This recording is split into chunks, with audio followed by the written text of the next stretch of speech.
So, how do babies, so should the baby get infected, no, from the mom, no? The most common presentation will be as ophthalmia, neonatorium or pneumococcal, ophthalmitis, which could be unilateral or bilateral.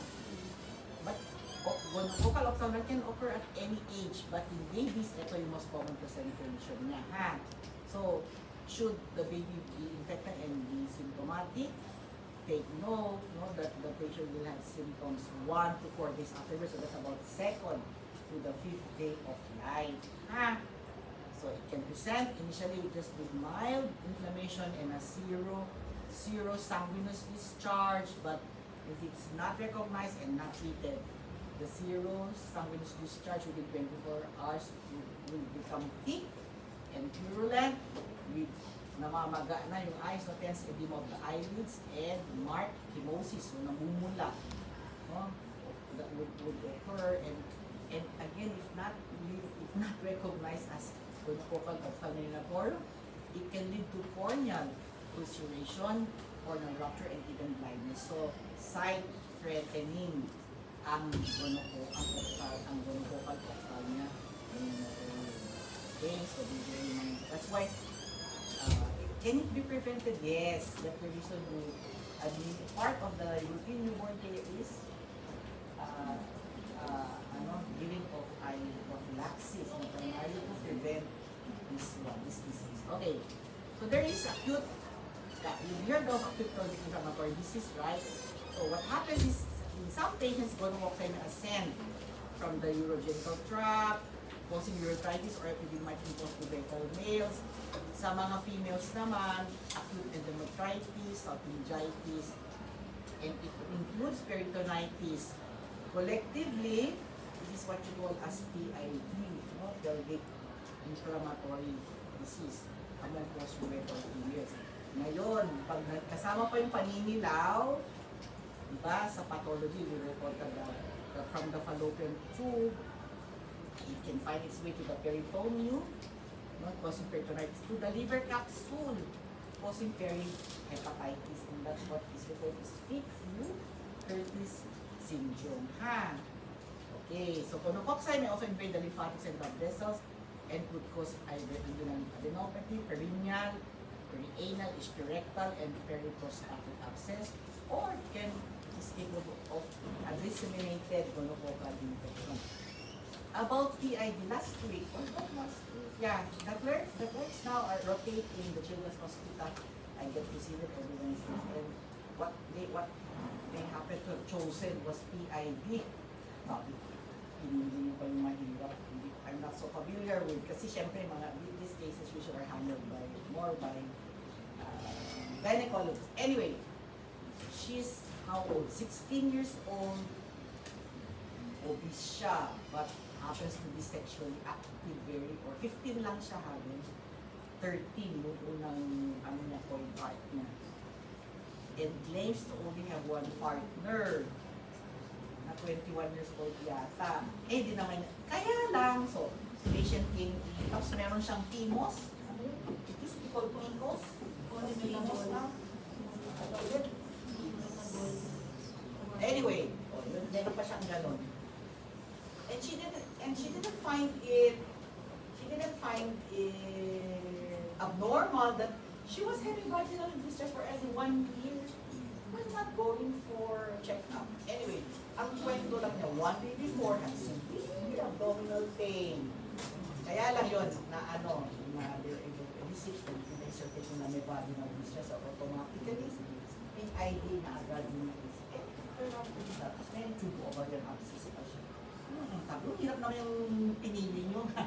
Anyway, naman kami.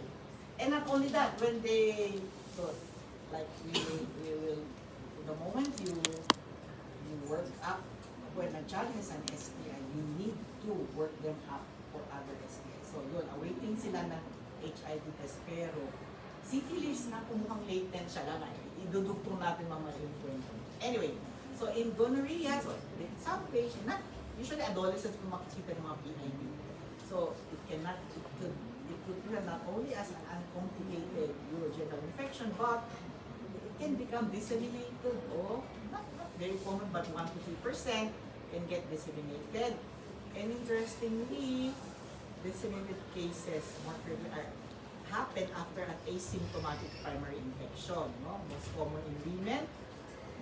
Previously more common in women, that is noted 7 to 30 days after an asymptomatic primary infection or within 7 days after menstruation. But the book says that nowadays more cases of disseminated gonococcal among males. And how does disseminated infection occur? Present. Iba. Ang presentation ng disseminated gonococcal is as joint pains and fever. And they may not even be complaining of genitourinary symptoms. So, makinig kayo sa mga pasyente na sila encounter, maybe complain of joint pain or may have actual arthritis or actually may have arthritis. May especially sexually active, make that as a differential diagnosis.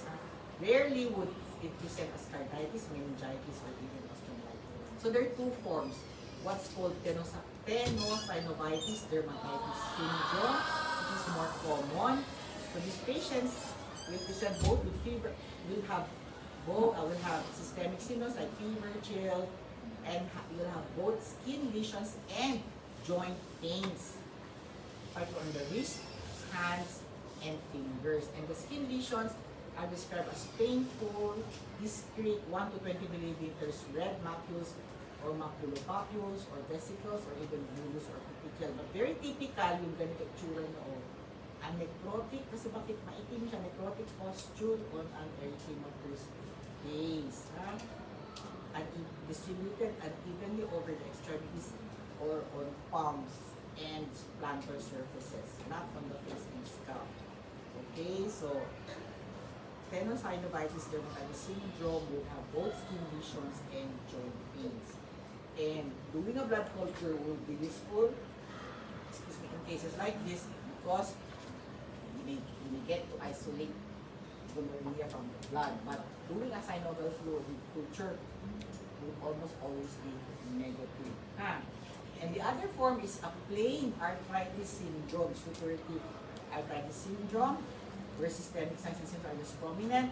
Kadalasan mono-articular lang siya, one joint, involving what? The knee. Monoarticular. Here, what is going to be very useful will be a synovial fluid culture, where you get to isolate gonorrhea in 45 to 55% of cases. We call that arthrocentesis, diba? So usually, you ask the surgeons to help you. Ang magaling magtusok yung mga rheumatologists. Okay. Blood culture will be negative, so yan. And, isn't it, what's the most common form in children? In babies? What did I say is the most common presentation in babies? Valid form, right? But, some of the babies can also go on to have a disseminated disease presenting as polyarticular supurative arthritis. In the other half of the lecture, what do you know is the most common cause of supurative arthritis? Which organism? Letter S. Staph aureus, right? Sa bone and joint, most common staph will have to be staph. So be careful, because some cases organisms won't have to be staph aureus. It could be. And in neonates, having septic arthritis, usually polyarticular din. So, just be careful, but some of them may not be staphylococcal, but they can also be disseminated gonococcal infection. Okay, so signs and symptoms alone cannot distinguish gonococcal from non-gonococcal pneumonitis, but if it's purulent, then that's the first thing you have to keep in mind. But because there are other infections with purulent, because discharge or like beta hemolytic streptococci, that will be mentioned sa lecture on group A strep. Chlamydia, Mycoplasma, Trichomonas, vaginal, and even Candida albicans. So usually you will have to request for a wet mouth and so to be checking for the other causes. make sure, no, like I already said, that the patient gets to be workup for other or concurrent, other STIs, other or concurrent sexually transmitted infection, including syphilis, hepatitis B, HIV, and even chlamydia trachomatis. So presumptive that, so traditionally you would request for what?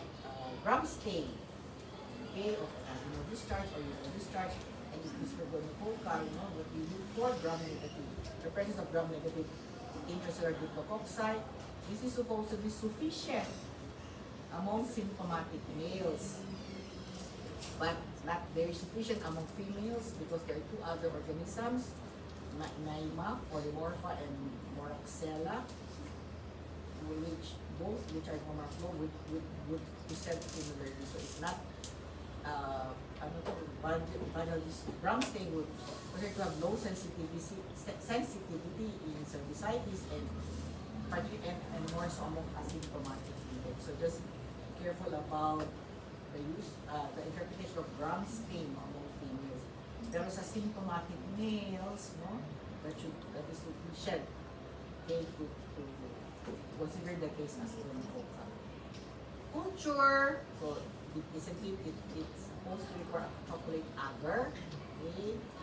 The advantages of a culture would be that you get to isolate organism and even be provided with antibiotic susceptibility. Pero yung disadvantages niya, yun, yung stringent transport and growth requirements, and it's less sensitive, and the results will not be readily available. But it still is the method of detection in a child suspected of being sexually abused. Pero meron na nga yan. I think we mentioned this last time, nucleic acid amplification test. What is most common available is PCR, right? Nowadays, the book now mentions that it's more superior in performance for genital and non-genital specimens. So actually, there's a test that's able to detect both chlamydia trachomatis and gonorrhea, either using first cat urine for men and vaginal or endocervical swab. But it's kinda pricey. Dati yan, I don't know how much it is now, but they requested this test for the adolescent female that the group discussed last week, awaiting results pa. And is there a problem with resistance? Yes. They said, yes. He said, historically, what was the first drug to treat gonorrhea? Penicillin, di ba? But no longer not anymore because hindi na nga ini-include because the organism has gone on to develop very high resistance all over the world. So don't ever use penicillin anymore to treat gonorrhea. So this is the local data. Even Cipro, mataas 16 is that mataas siya. No?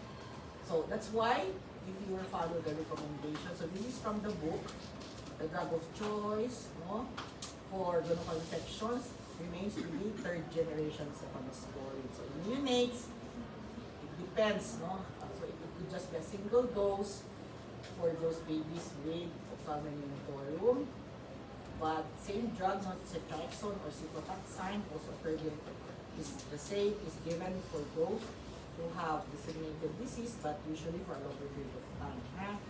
So I'm sorry, but I just copied this from the book. Ganun din for all children less than 45 kilos, ceftriaxone, single dose for pharyngeal infection, anorectal infection, and urogenital infection.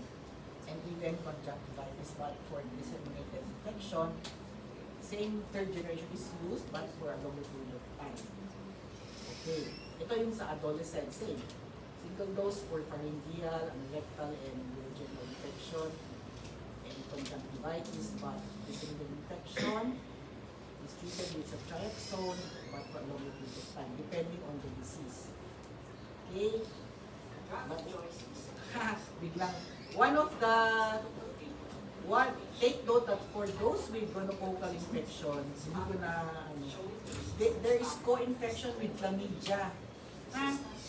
How how common is that? 50 to 25% among males, and higher risk of co-infection among females, 35 to 50%. That's why beyond the natal period, a child who is diagnosed with gonorrhea should be treated presumptively for chlamydia, unless that the child is worked up and it turn out to be negative. But usually, we don't really get to work them up kasi expensive ka. So, yeah, natal period, you give them, you also treat them presumptively for chlamydia. And even the sexual partners exposed in the preceding 60 days should also be examined. Culture specimens should be collected and even given presumptive treatment. So what antibiotics are treated? What do you na ano yan? How do you treat chlamydia? You give them macrolide. So in the book, 14 days of erythromycin is what is recommended below 45 kilos. But those who are 45 kilos or heavier with and less than 8 years old, azithromycin. So chinek ko, why can you not give azithromycin for younger? No? Apparently limited data on effectiveness and optimal dose of azit for less than 45. Anyway, but when they're older, 8 years old and older, you have a choice of a single dose of azithromycin, or they can already be given doxycycline. But how come you should avoid doxycycline in less than 8 years old? What are you trying to avoid? What do you remember in pharmacology? What can be of doxycycline cause? Diba yung yellowish discoloration of the teeth? Pero,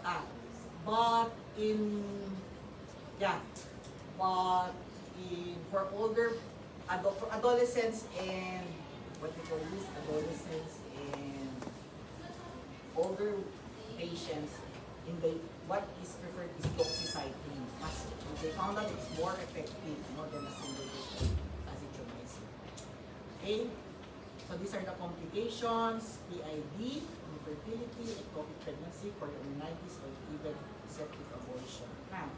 So how can it be prevented? Of course, very important. We'll be teaching, sex education. I'm for that, especially in schools, adolescents.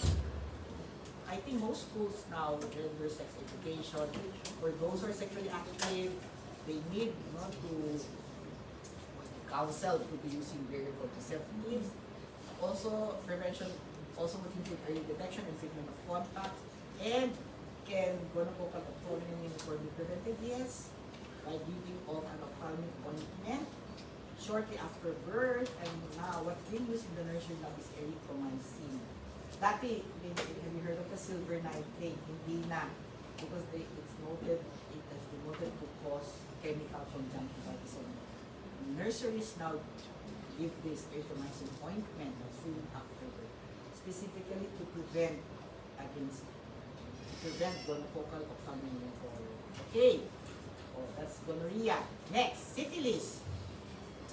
Treponema. This is caused by Treponema pallidum. Meron yung one other important disease caused by the Treponema would be leptospirosis, but that will be discussed in the latter. Okay, so it's teen motile spirochete. It's a teen motile, Treponema pallidum is a teen motile kasi spirochete. And there are two important disease entities that it is able to cause, one that's congenital, and one that can be acquired. So again, take note, this can be passed on to the baby. How? Via transplacental transmission, and when this transmission anytime during pregnancy, or it could be at birth. Be careful when handling these babies because moist secretions are highly infectious just until 24 hours of treatment. Okay, what about acquired syphilis? Of course, it has to be,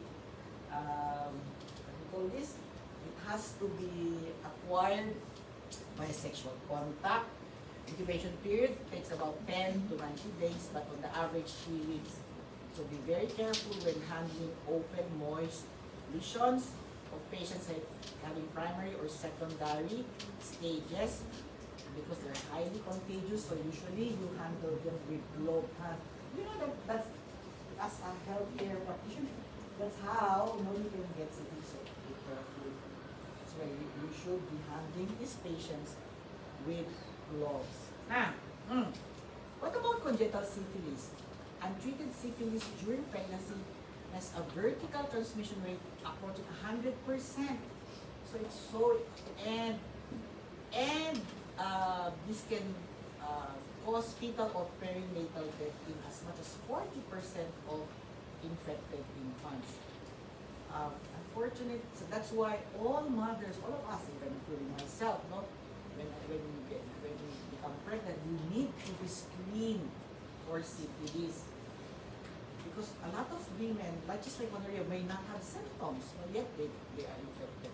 So even the babies, the most infected infants of babies born to moms with syphilis are also asymptomatic and would only be identified through routine prenatal screening. So all pregnant mothers should routinely be screened for syphilis.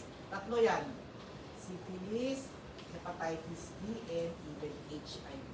Take note of that for those of you who will be handling pregnant women later on. Make sure that all of this, or all pregnant women that you handle should be screened because the moms can have any of this disease yet have no symptoms, and the infection can be passed on to the baby. And can infection be prevented to the baby? Yes. Meron kang magagawa to prevent. So you should know who these pregnant women who are infected are. Okay. So for those who unfortunately, the babies who get infected, can initially be asymptomatic, but later on in the first years of life, they can start having symptoms. The early signs are due to transplacental spirochetemia, which if you compare to acquired syphilis is analogous to the secondary stage. Later we will talk about acquired syphilis, so the primary, secondary, tertiary stages. So the early signs due to transplacental spirochetemia is analogous to the secondary stage of acquired syphilis, presenting with organomegaly, or either hepatomegaly, splenomegaly, or hepatosplenomegaly. They can be presenting with jaundice, pathologic jaundice. They can be diffuse lymphadenopathy. They can have Coombs negative hemolytic anemia presenting as pallor. Or they can have bleeding tendencies, or they due to thrombocytopenia. Early signs could also be rashes, erythematous, maculopopper, and vesicular lesions with subsequent desquamation on the hands and feet. Okay? Or they could present as mucus, involvement of the mucous membranes with mucous patches, rhinitis, or what is called snuffles, or they could have wart-like lesions or condylomatous lesions. So they have one or two of those, so dapat highly suspecting ka. So like if they present, apparently they commonly would present with jaundice. So later, in your lectures on pathologic jaundice in the neonates, one of the important causes would be congenital infection. So again, it's non-specific actually. There are a lot of what effect would present as with jaundice, but and include one of the important considerations may be the possibility of syphilis. The bone involvement supposedly is common, among the early signs, and classic findings would be what are called Weinberger's lines, which are metaphysical demineralization of the middle aspect of the proximal tibia, or it could be as osteochondritis, presenting as painful joints, no, causing irritability and refusal to move the involved extremity, and this is what is referred to pseudo-paralysis of Faro. Kasi baby, di naman nagsasalita. So kita mo, very irritable siya and would be noted not to be moving, no, the involved extremity, and this is what is referred to as pseudo-paralysis of Faro.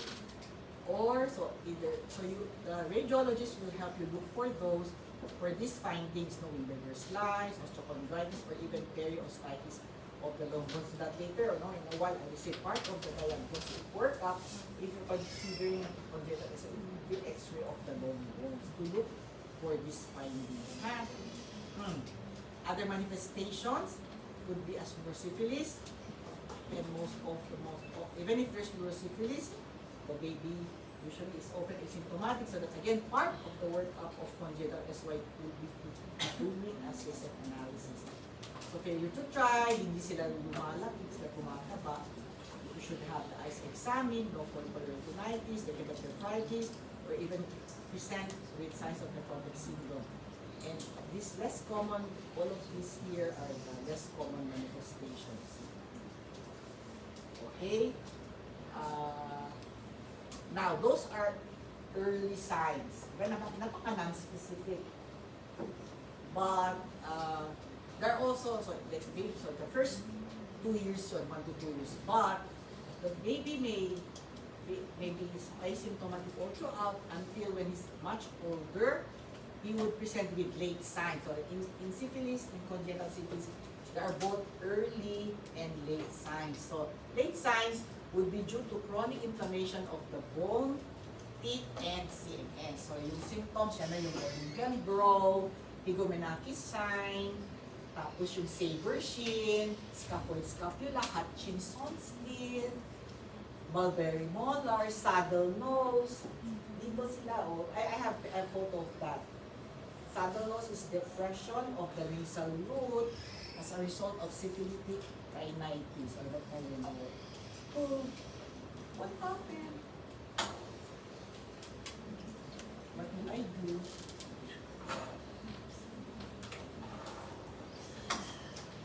Ay, nandito siya. What can happen?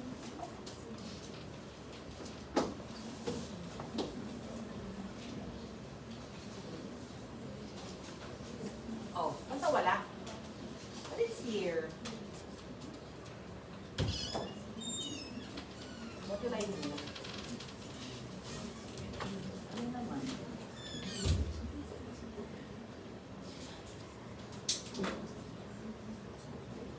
I-off ko muna. Who knows how to let's call the ano naman siya? Anyone of you can help? Alcohol clearance. O sige, break ka muna. Break kayo. 5 minutes. Alcohol clearance. That's your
Ano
ba pumapasok sa mobile or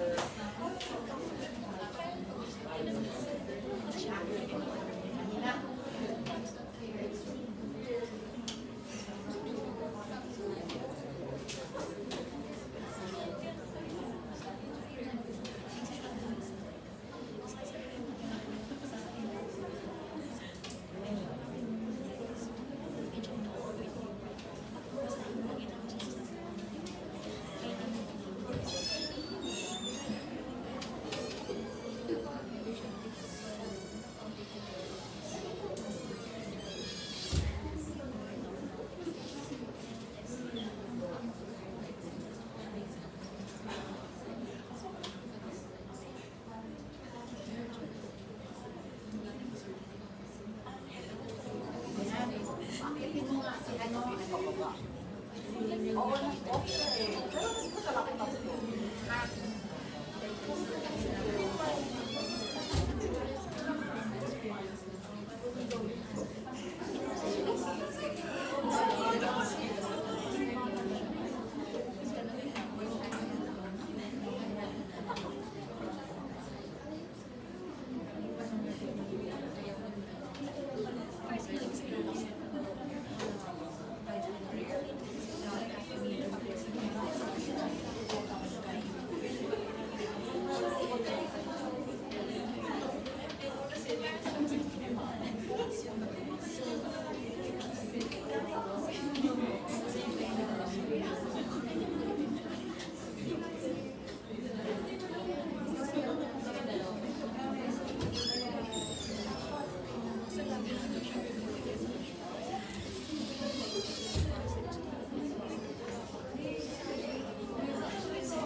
Dire-diretso ako sa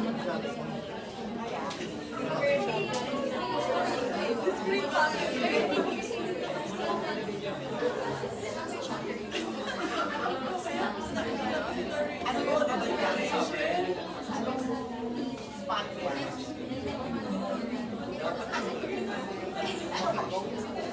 That's right. Walang 7 siya.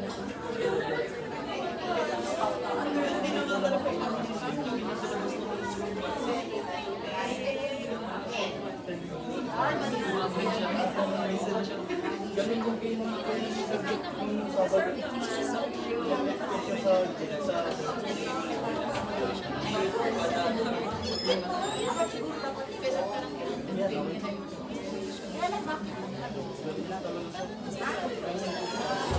Ay, si Tata Kapis. Hindi yun.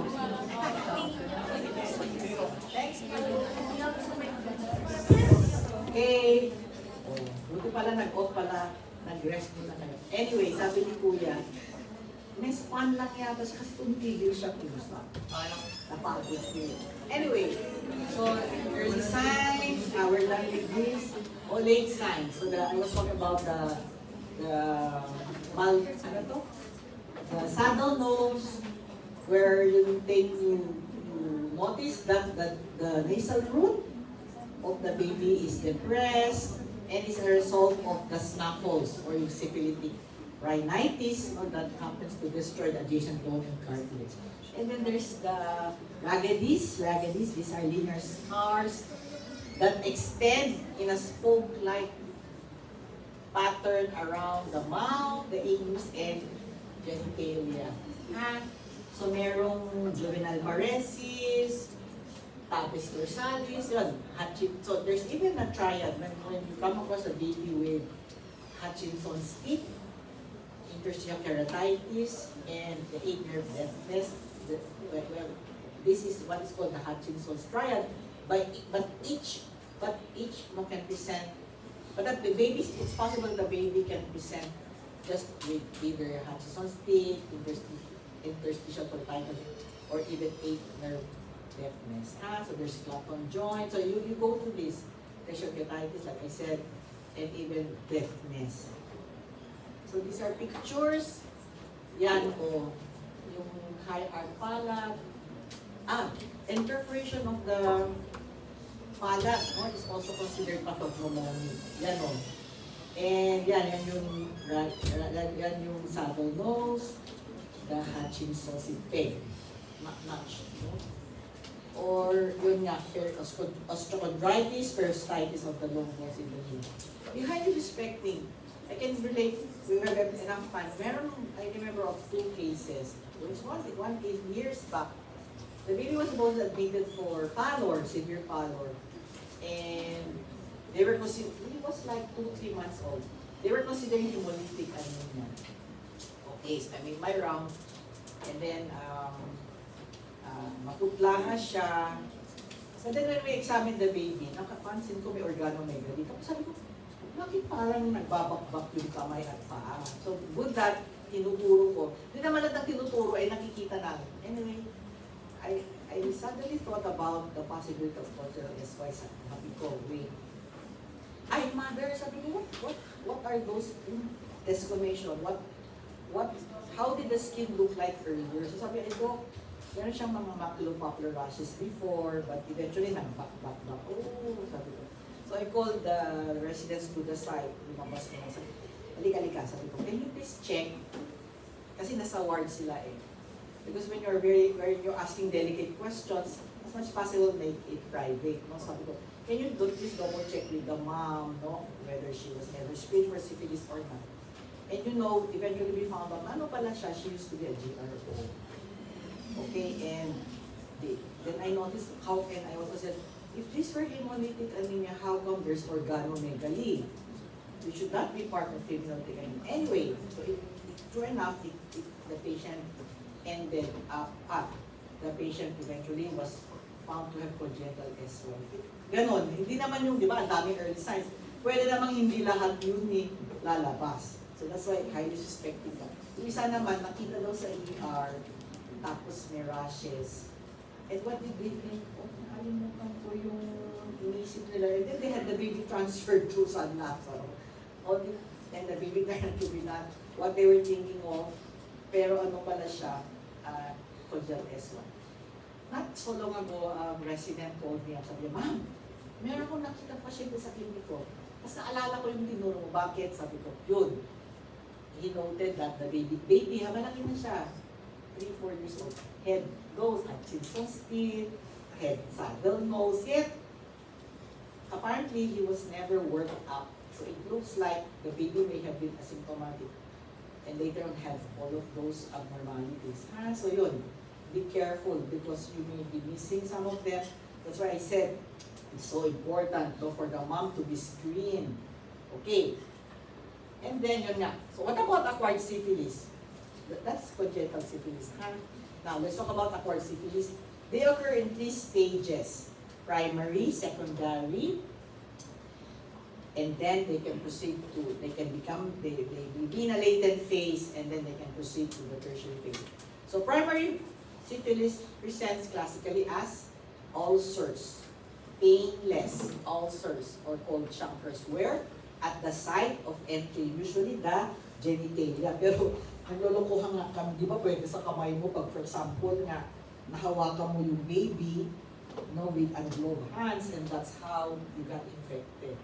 And together with regional non-tender lymphadenitis, non-tender. So, why am I emphasizing that? To differentiate it from, ano ba yun? Yung genital, herpes. Kasi herpes vesicles are also, but usually very painful. Now, this chancre supposedly heal, so they're all sore. It may be the genitalia, it can be there in the chin, no, like maybe those who practice anal sex or oral sex, or it would be, the chancre could be at the anus, those who practice anal sex. Thus, this chancre heals spontaneously within 4 to 6 weeks, leaving just a thin scar. Okay. Now, secondary stage occurs 2 to 10 weeks after the chancre heals, and this is related to the period of spirochetemia. Di ba, bacteremia, that is the presence of the organism in the blood. So if it's a spirochete, it's called spirochetemia. 2 to 10 weeks after the chancre heals. So take note, these cases of secondary present in different ways. It could be rashes. So mag-iingat ka sa, di ba pag rashes, anong isipin mo? Allergy. Pangalawa, viral, di ba? Oh, but be careful, some of this could be a manifestation of a sexually transmitted infection. So it could either be maculopapular, generalized, non-pruritic. So lalo na pag on the palms and soles. So you investigate for the possibility of STI. Or it could be wart-like plaques. Gray, white, or it is wart-like plaques where over the vagina or anus, what we call condyloma lata. Or it could be mucous membrane patches. It could even, the patient can even present with flu-like illness, or the flu-like. Ang dami kayong causes ng flu. Respiratory viruses, particularly, di ba? Or they can go into renal, hepatic, and ophthalmologic manifestation. Can even have meningitis. But cases that can be meningeal involvement, no, may be asymptomatic, but when they work up, there will be increase in cells, what is called pleocytosis, and increased protein. So secondary syphilis yan, papulous squamous rashes, papulous pustular, rashes on the hands and feet. Ito yung condyloma lata or wart-like plaques. So, they can go, what's the latent period? So after 1 to 2 months after the onset of rash, the rashes can disappear spontaneously. So it's called latent. It's the period after infection when the patient is seroreactive but asymptomatic. Early latent syphilis infection with the within the past 12 months, but relapses with secondary manifestations can occur. Yung latent syphilis is infection more than 12 months or of unknown duration, and the patient is usually asymptomatic. So, ang latent is a patient who is serologically reactive but has no symptoms. What about tertiary stage? It's usually a latent syphilis, but where the patient becomes symptomatic again, this time with neurologic, cardiovascular, or BUMA, what are called bumatous lesions or non-supurative granulomas due to the host hypersensitivity reaction noted on the forearm, no? or the arms. Okay. Like the one I told you a while ago, nung diniscuss ng clerks last week, di ba, vaginal discharge ang presentation niya. Yet, they had to work her up for other causes of other STI. So, awaiting sila yung HIV and the NA-AT test to check for chlamydia and gonorrhea. Pero, yung kanyang, what did they do? The screening for, in PCMC, what they have is ELISA, no, for syphilis, was reactive. Okay, yet had no symptoms of syphilis. So, like I said, so that must be latent syphilis of unknown duration. Okay, so screening, so serology is the principal means of diagnosis, and I think you're all familiar with the non-treponema test, particularly VDRL, and or if not RTR. So what do these tests do? They detect IgM, IgG antibodies against a phospholipid antigen on the treponemal surface. How that cross-reacts with mammalian cardiolipin, lecithin, cholesterol complex. That's why it's not specific for syphilis. It's mostly used for screening. And you use, it should, what you are supposed to request for is quantitative, you may number, no? Because that, the numbers no will correlate with disease activity, a sustained fourfold or greater decrease in titer after treatment means adequate treatment, but a sustained fourfold or greater increase in the titer after treatment suggests reinfection or relapse. So, the non-treponemal test is done reactive within 1 year of treatment for primary syphilis, 2 years for secondary syphilis, and about few months for congenital syphilis. Ideally, the baby should be tested every 2 to 3 months to confirm a fourfold decrease in the non-treponemal titer. But what will be confirmatory will be what are called treponemal antibody tests. They measure both specific treponemal polymer antibodies, IgM, IgG, IgM, and IgA, which appear earlier than the non-treponemal antibodies. However, they remain positive for life. So, hindi mo pwedeng gamitin yun to monitor response to treatment. So, they're mostly confirmatory. So, the specific treponemal test could either be TPHA, treponemal polymer assay, FTA-ABS. So you look for what is available. Baka hinahanap mo yung TPHA, wala naman. So like in the Children's Hospital, this is what we have, no? ELISA, to detect treponemal IgG and IgM. Okay, so this is kinda busy. I don't think we need to go this, but usually yun nga, this is the classic, no, algorithm kasi meron yung papalitan where screening starts with the mom. All mothers, like I told you, should be screened, no, for syphilis either using RTR or and if they are reactive, they will proceed with a specific treponemal antibody test. Kasi nagpo-false positive. There are false positive. One of the causes of false positive non-treponemal would be pregnancy. So if it false positive,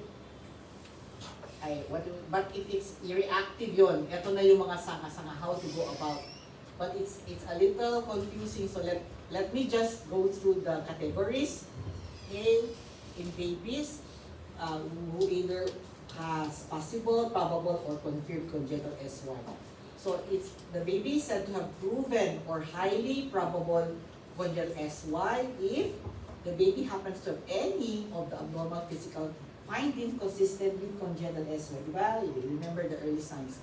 Or they may have symptoms, no? Or a serum, they may be asymptomatic, yet if you compare yung serum quantitative non-treponemal titer of the baby to that of the mother, the baby's titer is 4-fold higher than that of the mother's titer. So that's why like I told you, all mothers should check, no, their titer, and then check whether the mother was treated or not, and if there was a repeat, so whatever is the most recent titer, you compare it to that of the baby's, because if the baby's titer is, even if asymptomatic, is four times or higher than that of the mom, that still would be proven of highly probable congenital SY. Or yun nga, a case or a positive result of blood flow test or PCR assay of the lesions of the body fluids.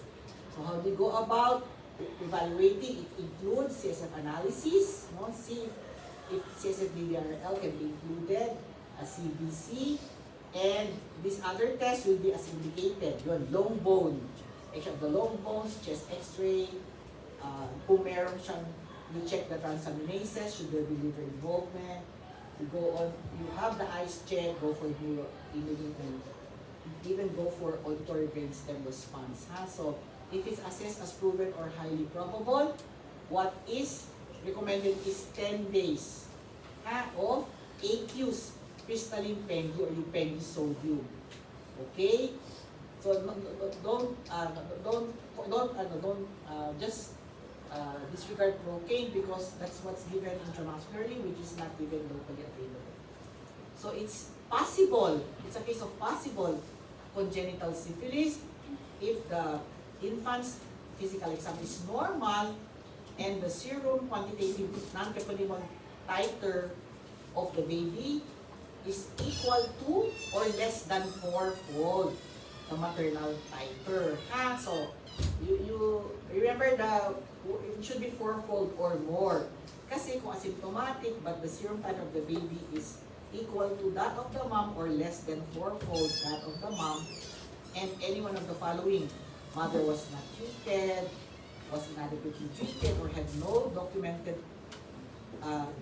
documentation of receiving treatment, or mother was treated with erythromycin or a regimen other than those recommended, like a non-penicillin regimen, or mother received the recommended treatment but less than 4 weeks before delivery. So tandaan nyo, napaka-importante din yung when the treatment was given to the mother, because it matters whether it is less than 4 weeks or 4 weeks or more before delivery. So how do you go about these babies with congenital SY?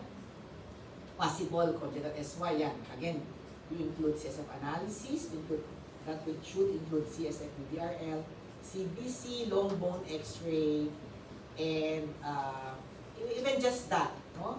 And then again, for possible congenital SY, what's recommended is 10 days of aqueous PENG, or could be benzathine. What's benzathine? Penicillin. Siya yung repository form of penicillin, long-acting, no?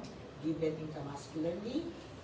So this is what is benzathine, is what's recommended if all components of the evaluation are obtained and are normal, including normal CSF. Pero if the baby was not fully worked up, you might as well give them 10 days of aqueous PENG for cases assessed as possible congenital SY.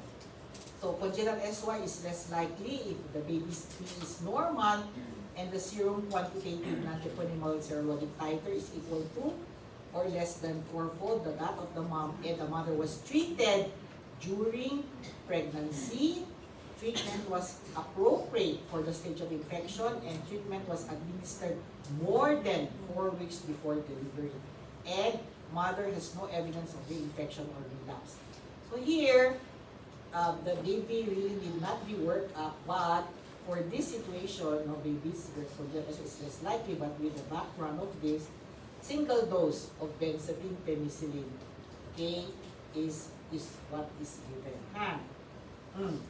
Tapos yung congenital is unlikely if the baby's PE is normal, the serum quantitative non-treponema test, serologic test, wait.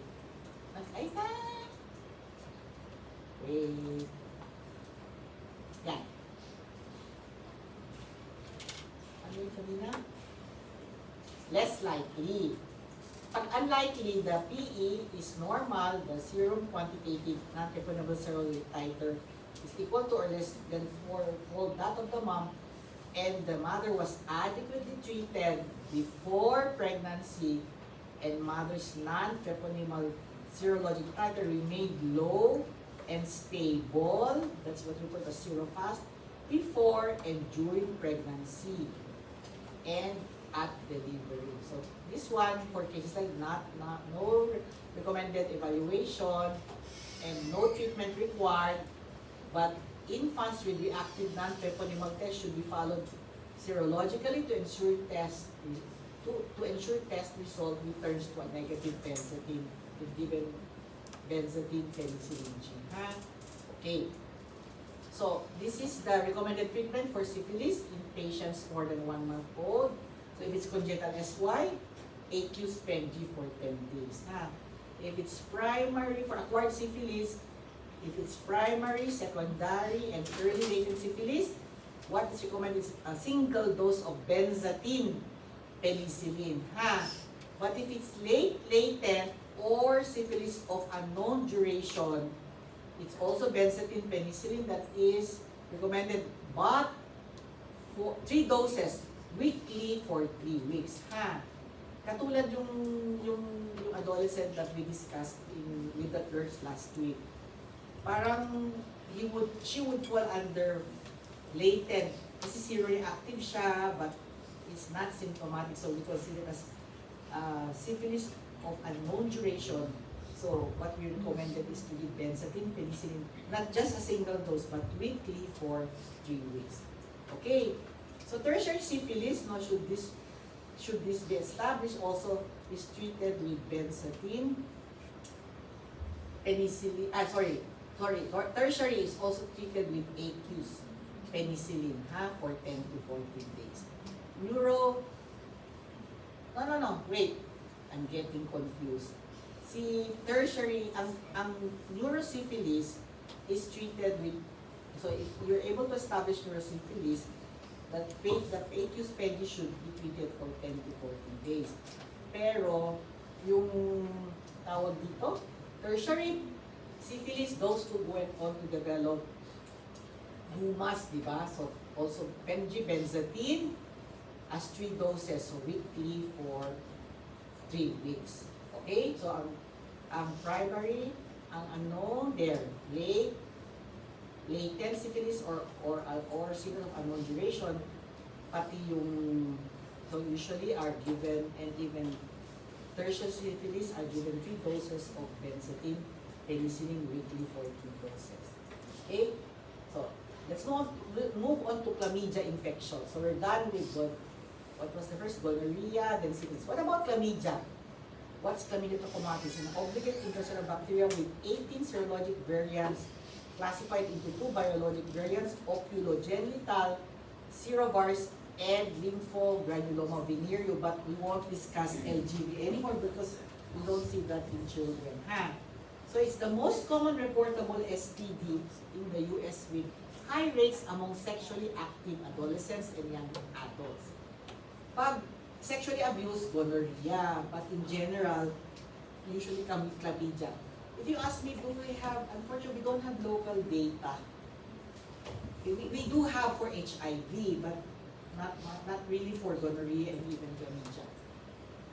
Now, the so-called oculogenital serovirus can be transmitted, again, from the maternal genital tract of the mom to the newborn infant. So, pwede siyang transmitted vertically to the baby. So that's what you call vertical transmission. Occurs among 50% of infants born vaginally. So the risk of baby getting infected from chlamydia is more if born vaginally, and rarely if born via cesarean section. And what happens to the baby? The baby can become infected where in 1 or more sites, including conjunctivae, esophagus, rectum, or even vagina. What about genital tract infection? Again, this is sexually transmitted, and infection is not communicable among infants and children. So consider possibility of sexual abuse among pre-pubertal children beyond infancy who will be established to have either vaginal, urethral, or rectal chlamydia infection. Okay, and incubation period is variable, usually 1 week. So these are the clinical entities associated to chlamydia.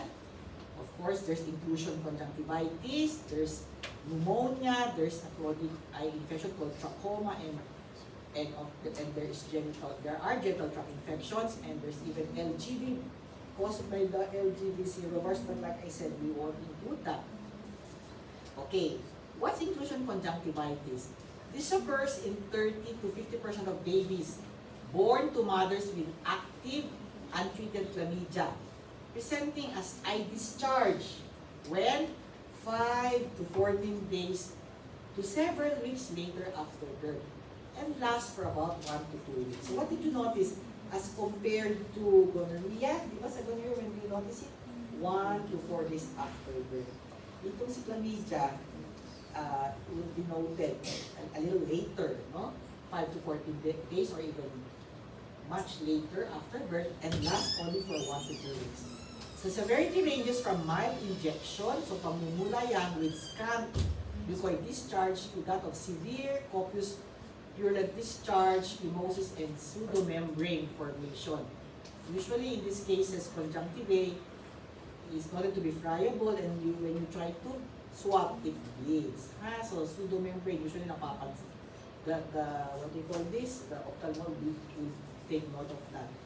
And as compared to gonococcal ophthalmopneumococcal chlamydia inclusion code is not cypretamy. Now, 50% of these babies with inclusion conjunctivitis can have nasopharyngeal infection. Okay. And these babies who have this are the ones who can go on to have pneumonia. Okay, so pneumonia occurs in 10 to 20% of babies born to mothers with active untreated chlamydia infection. Okay? All about 25% of babies with nasopharyngeal infection develops pneumonia. So what's the age group where this is noted? Young infants, 1 to 3 months old, presenting with persistent cough. Inubusan takip niya, but they don't have fever. Take note of that. So, and when you auscultate, there may be presence of rales, but wheezing is uncommon. So, the absence of fever and wheezing helps to distinguish chlamydia trachomatis pneumonia from RSV pneumonia, which is also common within this age group. So take note that the pneumonia caused by chlamydia trachomatis in young infants is usually a febrile, presenting with persistent cough and tachypnea and rales but no wheezing. And on chest X-ray, there will be hyperinflation with minimal interstitial or alveolar infiltrates. And what is classic, when you do CBC, what will you take note of will be eosinophilia. Kadalasan hindi natin pinapansin si eosinophils. Tinitingnan lang natin si neutrophil, si lymphocyte. But perhaps, if you happen to see a baby no 1 to 2 months old having a febrile pneumonia, you also take note of that. If there is eosinophilia, no? Where eosinophils will be noted to be like more than 400 cells per micrometer. Just in case that may turn out to be chlamydia trachomatis. Now, a chronic infection in the eye would be what's called trachoma. It's the most important preventable cause of blindness, that it could be spread from eye to eye, and even flies, supposedly is a common vector. It's a chronic follicular keratoconjunctivitis with neovascularization of the cornea due to repeated and chronic infection. So, iba yan sa inclusion conjunctivitis in the meaning. So, there's a double diagnosis where at least 2 of the 4 criteria must be present. Yun, the presence of lymphoid follicles on the upper dorsal conjunctivae, conjunctival scarring, vascular panos, and limbal follicles. And 1 to 15% of these patients go on to develop blindness due to scarring and inflammation. But thankfully, I think there's no one. I keep on asking the ophthalmologist if ever they've seen us. But thankfully, I think we don't see this here locally in the Philippines. What about genital tract infections among sexually active adolescents and adults? Okay. Asymptomatic infection is also common, no? Asymptomatic, so they get adolescents and adults who have genital tract infection may be asymptomatic, no? And particularly among sexually active men and about 75% of infectious women. But for those symptomatic, it will be very similar to that of gonorrhea, no? As urethritis, epididymitis in males, cervicitis, appendicitis, proctitis, and they can also are capable of going to developing PID. However, compared to gonococcal infection or chlamydia, the symptoms are described to be less acute. And with mucoid, mas mucoid daw siya rather than purulent. So tinanong ko yung mga bagay. Totoo ba yun? Oo ma'am, sabi na mas if it were gonococcal, it's really more purulent, but if it were chlamydia, it's really more mucoid. And auto-inoculation from the genital tract to the eyes can lead to concomitant inclusion, conjunctivitis. So, actually they have the same complications as in gonorrhea, no? It's also capable of the Fitch-Curtis syndrome, if untreated and develop PID, this can have significant sequelae like chronic pelvic pain, infertility, ectopic pregnancy. And syempre, those who have STIs are really at a greater risk for HIV infection. Okay? So that definitive diagnosis, definitive. No? These days is by NAAP, PCR. So already available. So 10 to 20% greater. Then the chances of detection is much greater with NAAP rather than culture. So it's available. Ang problema lang is it's kind of pricey. What about for inclusion conjunctivitis and pneumonia? Culture, books. The book would mention culture as the diagnostic test of choice. Apparently, yung conjunctival and nasopharyngeal specimens still are not FDA approved, no, for NAAPs. In locally, kadalasan clinically diagnosed lang yung mga inclusion conjunctivitis natin or fever, especially if they have those features that I told you. So how do you treat for chlamydia, conjunctivitis, and pneumonia? So you treat them systemically with oral erythromycin for 14 days or 3 days of acid. There's no need to put eye ointment. They're not effective. So why should they be treated systemically with oral therapy? Because, even if just conjunctivitis, it has to be treated systemically since 50% or more of them can have nasopharyngeal infection. No? So you need to eradicate that so the patient won't come down with pneumonia.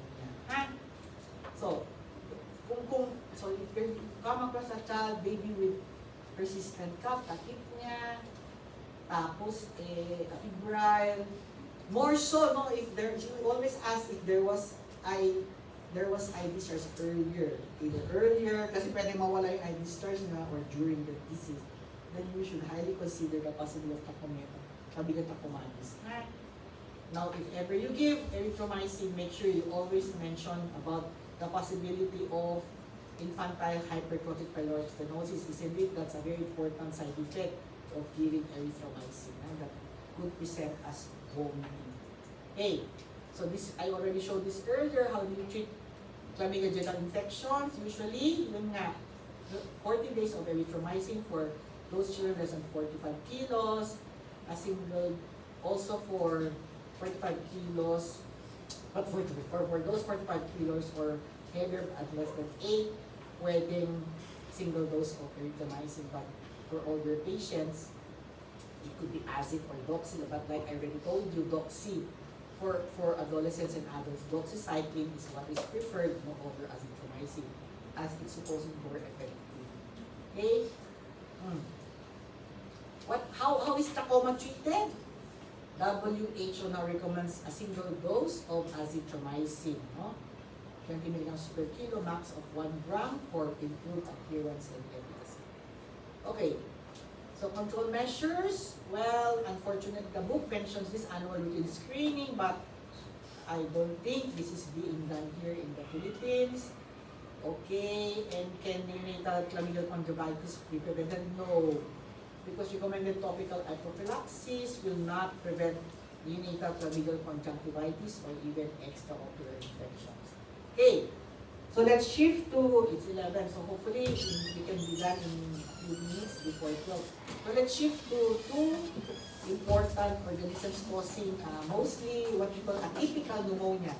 That's Chlamydophila pneumoniae and Mycoplasma pneumoniae. So let's start with Chlamydophila pneumoniae. It used to be under the chlamydia, but they found out eventually na Chlamydophila, no? But it used to be initially under chlamydia species, but eventually they noted it was antigenically, genetically, and morphologically distinct from the chlamydia species, so now grouped as Chlamydophila pneumoniae. So what is, it's primarily a human respiratory pathogen. Seen worldwide, accounting for 2 to 19% of community-acquired pneumonia, and even for cases of bronchitis or gingivitis. Or there are even cases of co-infection with Mycoplasma pneumoniae. When, in what age group is this most commonly noted? Usually older. So guys, pagdating sa mga, when you're asked about the positive agent or when you look at the age group. So for both Mycoplasma and Chlamydophila, usually you consider that if ever you are considered the child somehow should be a little older, no, school age 5 to 15 years old. But maybe earlier in tropical or less developed areas. Incubation period is about 21 days. So, clinically presents as a classic atypical, when you say atypical pneumonia, non-bacterial pneumonia that is not easily differentiated from Mycoplasma pneumonia. So clinically, patients have mild, just mild to moderate constitutional symptoms like fever, malaise, headache, cough, and often pharyngitis. Although, so usually mild, very only presented with mild to moderate symptoms. But severe pneumonia with perfusion and pain have been described, no?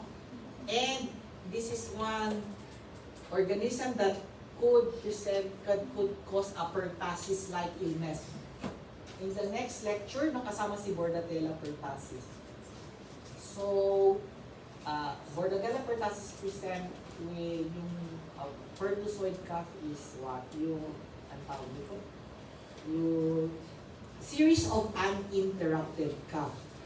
Paroxysmal, they go to what's called paroxysmal cough. It's series of the most common cause of which has to be Bordetella pertussis, but there are other organisms capable of a pertussis-like illness, including viruses, adenovirus, and Chlamydophila pneumoniae.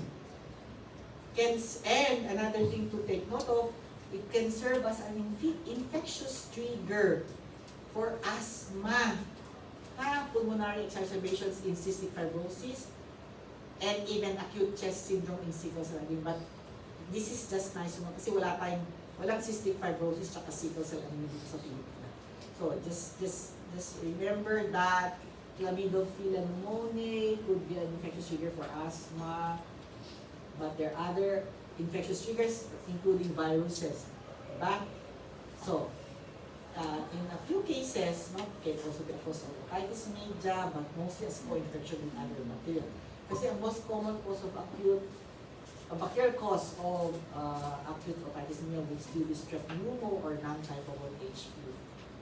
Okay. So diagnosis, findings cannot be differentiated from other causes of atypical pneumonia, but would often present with growls and wheezing. So perhaps initially you would be thinking of the wheezing, viral induced usually, but in case the patient is not getting better, because if it's viral induced, usually just a few weeks and then the patient gets well. But in case the patient doesn't seem to be responding, then and as a school age, then maybe you may have to consider the causes of other causes of atypical pneumonia like Chlamydophila pneumoniae. What is what is, what do you call this? What is important in these cases of chlamydia pneumonia would be that the chest X-ray often appears worse than the patient's clinical status. So, usually ang pangit yung X-ray lang, yet, usually the child relatively well. No? We will mention that again with mycoplasma. That's why they are referred to as walking pneumonia. So, it may be elevated. What about CBC? May be elevated with the left shift, but usually it's unremarkable. Okay, so how do you go about establishing chlamydophila pneumonia these days? Ayan. What's available? So it should be tissue culture. Can be by tissue culture where it requires a specific, specific media. Okay, culture media. But what's available now and that I'm familiar with is the respiratory panel. No, this one BioFire. I mentioned this. No, I don't know if I already mentioned it. It's a multiplex PCR, no, that's able to detect 18 viruses, including SARS-CoV-2 plus 4 bacteria, Bordetella pertussis, Bordetella parapertussis, Chlamydophila pneumoniae, and Mycoplasma pneumoniae. So, nasopharyngeal yan that is subjected to PCR. It's kind of pricey, so this is what's available these days, okay? Itong mga serologic tests, no, like microimmunofluorescence or microimmunofluorescence, MIF, or complement fixation test, detects antibodies, but I don't think it's readily available. What I know that's available is this recipe panel, BioFire recipe panel. So, what about treatment? So, take note that most respiratory infections are treated empirically. Ibig sabihin nga na much as you would like to work up and check if it's so, if it's much as you would like to do it, usually yun nga you are not able to do so because of the cause. No? So that, like I said, usually just clinically suspecting older child with persistent cough, not following the course of a viral infection anymore with RALs. Then maybe you consider the possibility of an atypical pneumonia like either chlamydophila or mycoplasma. So what do you give? Yan. You can try them on a macrolide. So which drugs have activity against for chlamydophila? Yan. Macrolide, tetracycline, or quinolones, but isn't it? No, we avoid both tetracyclines and quinolones in children. That's why the treatment regimens for possible chlamydophila in children would include either 10 days of erythromycin or clarithromycin or 5 days of azithromycin. So, for examination purposes, if you're being asked what to give, you choose a macrolide. Okay? So these are the there are no vaccines so far. So just avoid crowding, maintain personal hygiene, and make sure you practice cough etiquette. What's cough etiquette? When you cough or sneeze, you cough into a tissue or the sleeves of your blouse. But if you automatically use your hands, but then make sure you wash your hands. Okay? And also, control measures also really good frequent hand hygiene. Okay, let's jump to, this is the last topic. I think we will be able to finish earlier. So, take note that mycoplasma pneumonia is, because this is also only in humans. And how does it get transmitted? It gets transmitted what is called droplet. What is droplet transmission? A droplet is what is produced in the act of sneezing or coughing or even talking. And how close should you be from the source for transmission to occur? 3 to 6 feet. Kasi mabigat siya. So it drops into the ground. Diba? Not like if it were airborne, it gets spread through very small particles, less than 5 micrometers. So it gets spread through air currents. Like tuberculosis, diba? Tama. Doon ko na-mention last time. So this is more frequent than Chlamydophila pneumoniae. 20% of all commonly acquired pneumonia among middle school or high school children, and up to 50% of communicable pneumonia in colleges, and among college students and military recruits. Also occurred worldwide in any season. Take note, high rates of secondary infection, 40 to more than 80% among households. Ha? Parati kong tinatanong yun sa history taking na are there other persons with the same illness? Ha? Kasi ang maisip mo, that's how viruses are. No? Pag naghawa-hawa, madali magkahawaan. But pwede rin pala magkakahawa-hawaan. Madaling transmissible rate, transmissibility within the household. Incubation period is about 2 to 3 weeks or 1 to 3 to 1 or from 1 to 4 weeks. So the most commonly recognized clinical syndromes would either be as a trachobronchitis, if not bronchopneumonia. So just like Chlamydophila pneumoniae, the onset is is described as gradual onset of headache, malaise, fever, sore throat, followed by lower respiratory symptoms, hoarseness, and even cough. So coryza or GI complaints, diarrhea, vomiting are unusual. And if these two are present, coryza or GI complaint may be more suggestive of a viral etiology. So the course is variable if untreated. Usually coughing worsens during the first week, with all symptoms resolving within 2 weeks. But there are instances that the coughing may last up to 4 weeks with wheezing. So just like Chlamydophila pneumoniae, the clinical findings are less severe than the chest X-ray findings.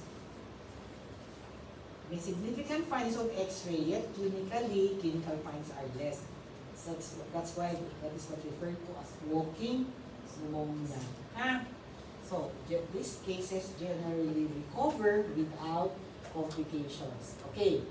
And the radiographic findings of this patient are non-specific.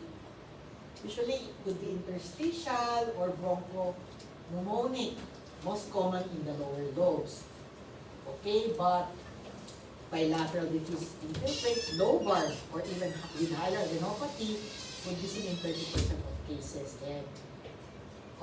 And significant effusion is unusual, although they're capable of large pleural effusions is severe, but most of the time, that does not happen. The count is normal, but it is pretty normal. Okay. So additional respiratory illnesses, but infrequent could be URI, pharyngitis, sinusitis, flu, or bronchiolitis. But like I said, there are other organisms that are considered more common causes of those URI, pharyngitis, sinusitis, flu, or bronchiolitis. So again, just like Chlamydophila pneumoniae, it's a common trigger of wheezing among asthmatics. And what's important to take note of, it can cause chronic colonization and resulting to lung dysfunction among adolescents and adults with asthma. Now, what's also very interesting about Mycoplasma pneumoniae is it's being able to cause infection in non-respiratory sites. So while the most common presentation will be as trachobronchitis or bronchopneumonia, kaya din niya also associated to infections in non-respiratory sites. So with or without respiratory symptoms can manifest illness involving the skin, CNS, blood, heart, and GI tract or even joints. Okay, the most common extrapulmonary site is where? In the CNS. And take note, it can, if it involves the CNS, it can be in varied forms. Encephalitis, transverse myelitis, aseptic meningitis, GBS, ataxia. So iba-iba. The involvement in the brain could be varied. Occurring 3 to 28 days, a mean of 10 days after a respiratory illness, but it may not be preceded. There may not be a precedent respiratory illness in about 20% of cases. So, if the patient presents with encephalitis within 5 days after prodromal symptoms, that is most likely a direct infection of the CNS. But if the signs of encephalitis occur more than 7 days, that is most likely autoimmune. Okay, and it's supposed to be a significant cause of childhood encephalitis in about 5 to 15, accounting for 5 to 15% of all cases. But from my experience, for those cases of encephalitis we've encountered viruses remain to be the most common cause. Pero pati pala mycoplasma pwede. I still have to see a case of encephalitis attributed to mycoplasma. But concomitant infection with viruses is possible. Okay. Now, another important disease entity will be as dermatologic diseases. So, 10% of children with pneumonia can have maculopapular rashes. So, if you encounter a case like that, think about the possibility of mycoplasma. They also present as urticaria. I think this is erythema multiforme with target lesions. Yung target bullseye lesions, consists of yung outer layer is erythematous and the middle layer is kind of pale, and then there's a third layer, innermost layer is darker. Okay. Or a Steven-Johnson syndrome-like illness, or a Gianotti-Crosty syndrome-like illness, or what's called papillary acrodermatitis. When we will be discussing viruses in next SEM, papillary acrodermatitis is noted most commonly with Hep B and EBV. Okay, but apparently even mycoplasma could also present as a papillary acrodermatitis. And again, take note of the erythema nodosum na naman sa erythema nodosum. Like we said, it's not not specific. It can be seen in TB, can be seen in Campylobacter, tapos pwede rin sa Mycoplasma pneumoniae. Oh, this is interesting, what's called mycoplasma-induced rash and mucositis, abbreviated as MIRM. So this is entity that was coined, rather not so long ago, 2015. Occurring 3 to 21 days after initial respiratory symptoms. So in this patient, they have very prominent mucositis. They have painful blisters in the mouth, swollen lips, conjunctivitis, and even genital or anal lesions. Plus, they come with a rash that is just a mild, vesicobulous, if not targetoid, target lesions. I think, apparently according to the book, these were lesions that used to be mistaken as Steven-Johnson syndrome. So in the older edition of Nelson, I remember, that's an older edition of Nelson, nakalagay doon na mycoplasma was considered the most infectious cause of Steven-Johnson syndrome. Isn't it, Steven-Johnson syndrome is attributed to certain drugs, right? But there were cases being seen before not related to drug, but mycoplasma is the possible cause. But eventually, I think in 2015, they realized that it was not the disease entity. This is what they call mycoplasma-induced rash and mucositis, something triggered by mycoplasma pneumoniae. And I think we've seen 1 or 2 in the children's hospital. Ano mo talaga, you will mistake them for Steven-Johnson's, except that when you get the history, there won't be any intake of the important drugs attributed to SJ. What are important drugs? Attributed to SJ. Yan, yung mga anti-seizure drugs. Tapos, kung cotrimoxazole, certain cotrimoxazole. But even so, one na amoxicillin. Usually it's an inducing traffic reaction to a particular drug. Anyway, for MIRM, mycoplasma-induced rash and mucositis, it's usually mild, and lasting for less than 40 days. If you check up to date, Iba naman yung pangalan niya. Ang tawag is reactive infectious mucocutaneous eruption or RIME. No? But they're referring to the same disease entity that could be seen, no, related to Mycoplasma pneumonia. Tapos, it could also have hematologic abnormalities, including anemia, no? Or even thrombocyte, aplastic, or syempre, hindi, these are not common. It could be musculoskeletal, no? Monoarthritis, polyarthritis, and microarthritis. And the other conditions could any be of this, but again, not common. Mostly seen among adults. Okay? So diagnosis, there are no specific clinical, epidemiological, or laboratory parameters that would allow a definite diagnosis for early in the clinical course. Just remember, mycoplasma is a common cause of pneumonia among school-age children and young adults with prominent cough. So, dati, no, before the advent of the PCR, culture, we could establish that either by culture, but ang tagal ng incubation period of up to 3 weeks using a special media.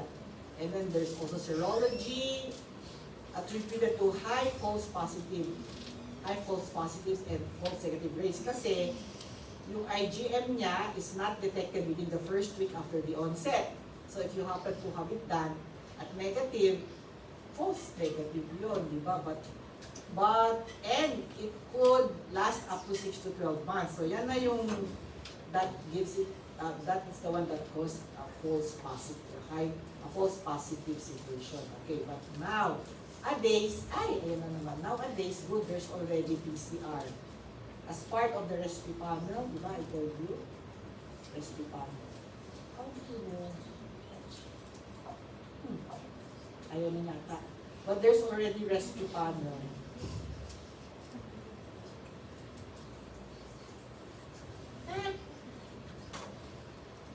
What did I do again? Kasama na siya dun sa recipe panel, using nasopharyngeal specimen, it's able to check 18 viruses plus 4 important bacteria, right? Bordetella pertussis, Bordetella parapertussis, Plasma pneumoniae, and Chlamydophila pneumoniae.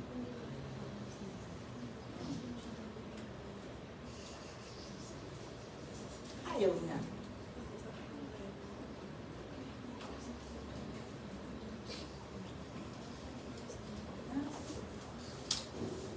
There. Bakit hindi siya nag-ano?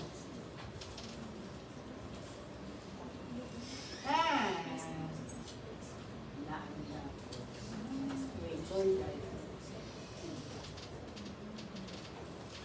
Napagod na rin siguro. So, ang ano na siya ngayon,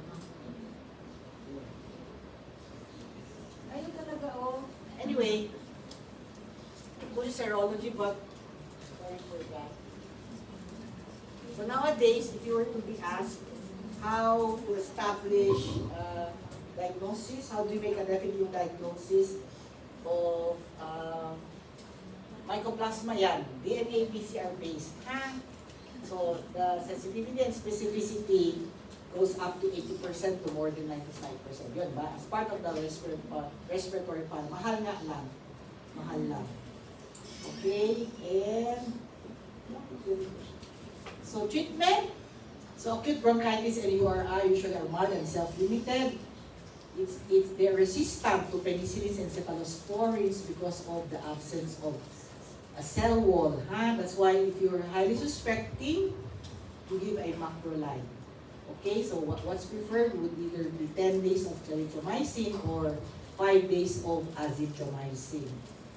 Okay, and so whenever atypical pneumonia is being considered, what is preferred for children would be a macrolide. Although, like I already mentioned, doxy and quinolones also have coverage, but you do away with doxycycline in children less than 8 years old to avoid yellowish discoloration of the teeth, and quinolones in general are not used in children because of the possibility of what do you call that? Damage to the cartilage. Okay? So I think that's it. Padayon naman ano. Any questions? Anyway, we're done with the lecture.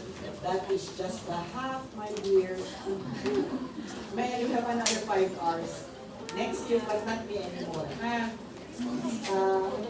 But you really have to know your master the infectious disease because here in the Philippines, madami pa rin tayo nakikita ng mga infectious diseases. Okay? So we're done. Any questions? I'm sorry for the interruptions.